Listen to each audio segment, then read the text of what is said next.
दोस्तों, रावण ने मरने से पहले स्त्रियों के बारे में 8 घिनौनी बातें बताई थी, जो आज बिल्कुल सच्ची लगती हैं। कड़वी है पर सच है। स्त्रियों के बारे में जो कुछ भी रावण ने कहा है, उसे आप आजकल देख सकते हैं। दोस्तों, रावण का नाम सुनते ही हम लोग उसकी बुराइयां बताने लगते हैं, लेकिन रावण को इस ब्रह्मांड का सबसे ज्ञानी पंडित भी माना जाता है। कहते हैं कि रावण शिव जी का बहुत बड़ा भक्त था। कोई दिन ऐसा नहीं जाता था जिस दिन वह शिव जी की आराधना न करे, लेकिन रावण के एक अपराध ने उसे हमेशा के लिए बुरा बना दिया। सीता माता का अपहरण करके उन्हें अपनी रानी बनाने का ख्वाब देखने वाला रावण शायद भूल गया था कि उसने जिस सीता माता का अपहरण किया है, वह अयोध्या के राजा दशरथ की पुत्र वधू है, जिसका खामियाजा उसे अपना प्राण देकर चुकाना पड़ेगा। लेकिन दोस्तों, एक ज्ञानी पंडित होने की वजह से रावण ने अपने प्राण त्यागते समय बहुत सारी अच्छी बातें भी बताई थीं, जिनमें से उसने महिलाओं की 8 बुराइयों का वर्णन किया था। और आज हम आपको उन्हीं बुराइयों के बारे में बताएंगे। तो चलिए वीडियो शुरू करते हैं। दोस्तों, आपसे आग्रह है कि वीडियो को अंत तक जरूर देखिएगा, क्योंकि अधूरा ज्ञान जहर के समान होता है। दोस्तों, जब रावण ने माता सीता का अपहरण किया था, तब महल में वापस आते ही रावण की पत्नी मंदोदरी ने रावण से कहा कि सीता एक पतिव्रता स्त्री है, आपको इस तरह किसी दूसरे की पत्नी को अपहरण करके नहीं लाना चाहिए था। जिस पर रावण ने स्त्री की 8 बुराइयों का वर्णन किया था। और जो पहली बुराई रावण के द्वारा बताई गई थी, वह यह थी कि स्त्रियां बहुत ही साहसी होती हैं, लेकिन साहस का इस्तेमाल स्त्रियां एक अवगुण की तरह करती हैं। कहने का मतलब यह है कि कभी कभी वह साहसी होने के चक्कर में ऐसा कार्य कर जाती है जिससे उनके घर और परिवार को पछताना पड़ता है। साहस अगर दुस्साहस में बदल जाए तो फायदे की जगह इसका नुकसान भी उठाना पड़ता है। इसलिए स्त्रियों का साहसी होना एक अवगुण के समान है।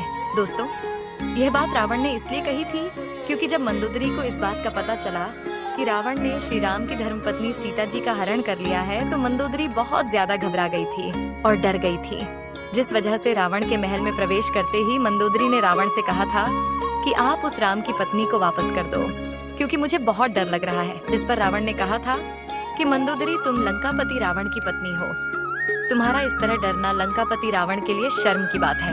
और मंदोदरी की इस बात से रावण ने औरतों के अंदर के साहस को एक अवगुण की तरह बताया था। दोस्तों, दूसरा अवगुण रावण ने यह बताया था कि स्त्रियों के अंदर एक अजीब सा डर हमेशा बना रहता है। इससे तो स्त्रियां निडर और साहसी होती हैं, लेकिन उनमें एक डर की भावना भी होती है, और स्त्रियां अपने इस भय से बचने के लिए किसी भी हद तक जा सकती हैं। दोस्तों, रावण के अनुसार स्त्रियां बहुत ही कोमल स्वभाव की होती हैं, जिस वजह से वह कभी कभी बिना वजह ही छोटी छोटी बातों पर डर जाती है, और अपने इस डर से बचने के लिए वह किसी भी हद तक जा सकती है। स्त्रियां इस भय से बचने के लिए कभी कभी वह काम करने को तैयार हो जाती है, जो काम उन्हें कभी जीवन में नहीं करना चाहिए।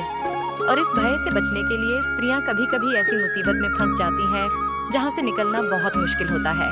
बाद में उन्हें इस गलती का पछतावा भी होता है, और इन सब की वजह से इन स्त्रियों के साथ साथ इनके सगे संबंधियों को भी इस गलती का हर्जाना भुगतना पड़ता है। दोस्तों, तीसरा अवगुण रावण ने यह बताया था कि स्त्रियां झूठ बहुत बोलती हैं। रावण के मुताबिक स्त्रियां झूठ बोले बिना बिल्कुल भी नहीं रह पाती हैं।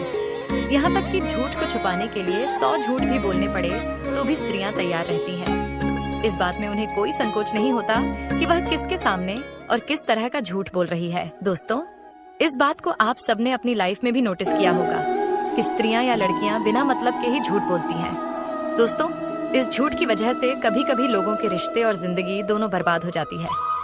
दोस्तों, चौथा अवगुण रावण ने यह बताया था कि स्त्रियां बहुत ही मतलबी होती हैं, और अपना मतलब निकलवाने के लिए स्त्रियां किसी भी हद तक जा सकती हैं। फिर चाहे उन्हें किसी को धोखा देना पड़े, या फिर उन्हें किसी को अपने रास्ते से हटाना ही क्यों न पड़े, या फिर उन्हें किसी को झूठे मन से अपनाना पड़े।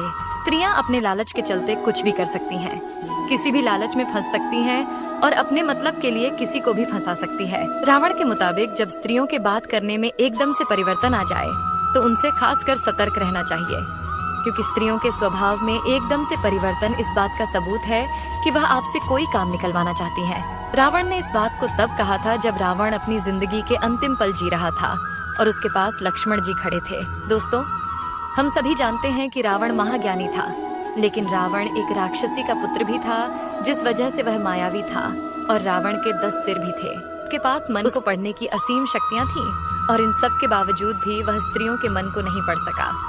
इसलिए रावण ने स्त्रियों से संबंधित 5वां अवगुण यह बताया था कि स्त्रियां मन से बहुत चंचल होती हैं। रावण के मुताबिक स्त्रियों के मन में क्या चल रहा है, इस बात को जान पाना किसी भी मनुष्य के बस की बात नहीं है। स्त्रियों के मन में जो चल रहा होता है उसे कभी वह बताती भी नहीं है, और जब उनसे पूछा जाता है तो वह उस बात को इस तरह से घुमा देती है कि उसे समझ पाना बहुत मुश्किल हो जाता है। रावण के मुताबिक स्त्रियों के स्वभाव में माया की झलक होती है। अपने चंचल स्वभाव से स्त्रियां केवल आंखों आंखों में किसी का भी मन मोह सकती है और उन्हें अपने हिसाब से कठपुतली की तरह घुमा सकती है। रावण ने इस बात का वर्णन अपने शास्त्रों में भी किया है और इस बात को बखूबी बताया है कि स्त्रियों के सारे अवगुणों में सबसे खराब अवगुण यही है। दोस्तों, स्त्री की चंचलता से हर मनुष्य को बचना चाहिए, क्योंकि इस चंचलता के चक्कर में कई महाबली पुरुषों ने अपनी जिंदगी बर्बाद कर दी, लेकिन इसके बाद भी स्त्रियों की यह आदत नहीं जाती है। इसलिए स्त्रियों की इस चंचलता से जितना हो सके दूर रहना चाहिए। दोस्तों, छठा अवगुण रावण ने यह बताया था कि स्त्रियों के पेट में कोई भी बात नहीं बच सकती है। अगर आप पुरुष हैं तो इस बात को बखूबी समझते होंगे और स्त्रियां इस बात को अच्छे से जानती होंगी कि वह किसी भी बात को अपने पेट में नहीं बचा सकती हैं। रावण ने यह बात अपने प्राण त्यागने से पहले बताई थी कि स्त्रियां कभी भी किसी की बात को अपने तक ही सीमित नहीं रख सकती हैं। तो चाहे आप स्त्री के कितने भी अच्छे सगे संबंधी या फिर रिश्तेदार क्यों ना हो, वह आपका भांडा कभी न कभी फोड़ देंगी और आपकी गुप्त राज को आग की तरह तेजी से फैला देंगी। इसलिए स्त्रियों को कभी भी राज की बात नहीं बतानी चाहिए। लेकिन इतना समझाने के बाद भी अगर आप ऐसा करते हैं तो मान लीजिए कि आप अपने आप को मुसीबत में डाल रहे हैं और कभी ना कभी आपका राज खुल जाएगा और फिर आपका काम तमाम हो जाएगा। दोस्तों, सातवां अवगुण रावण के द्वारा यह बताया गया था कि स्त्रियों में बुद्धि नहीं होती है।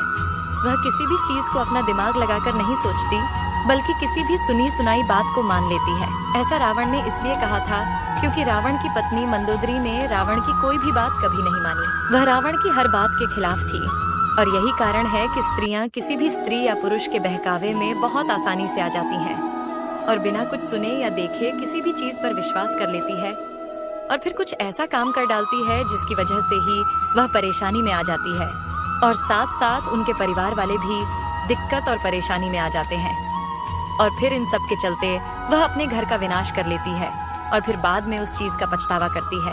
जी हाँ दोस्तों, स्त्रियां कितनी भी अपने आप को सोने चांदी हीरे के आभूषणों को लेने में बहुत अच्छा लेकिन इन सब के बावजूद भी स्त्रियां, इसलिए रावण ने कहा था कि स्त्रियां विवेकशील नहीं होती। दोस्तों, अब बात करते हैं स्त्रियों के आठवें और आखिरी अवगुण की। रावण के मुताबिक स्त्रियों में आशोच्य जैसे गुण होते हैं, यानी कि स्त्रियां अशुद्ध होती हैं। रावण के मुताबिक महिलाएं साफ सफाई का काफी कम ध्यान रखती हैं, जिसकी वजह से रावण ने यह बात कही थी। दोस्तों, रावण ने जितने भी अवगुण के बारे में बताया है, आपके हिसाब से आज के समय में कितना सही है, कमेंट करके जरूर बताएं। दोस्तों, वैसे तो स्त्रियों में कई अच्छाइयां भी होती हैं, लेकिन यह कुछ 8 अवगुण हैं जिनके बारे में रावण ने बताया था और इन्हें सुनकर आप बखूबी जान सकते हैं कि स्त्रियों के अंदर क्या क्या बुराइयां हैं और क्या नहीं। वीडियो पसंद आया हो तो वीडियो को लाइक और चैनल को सब्सक्राइब करें। आशा करते हैं कि आज का ये वीडियो आपको पसंद आया होगा। अगर वीडियो अच्छा लगा हो तो कमेंट में जय श्री राम जरूर लिखें। धन्यवाद।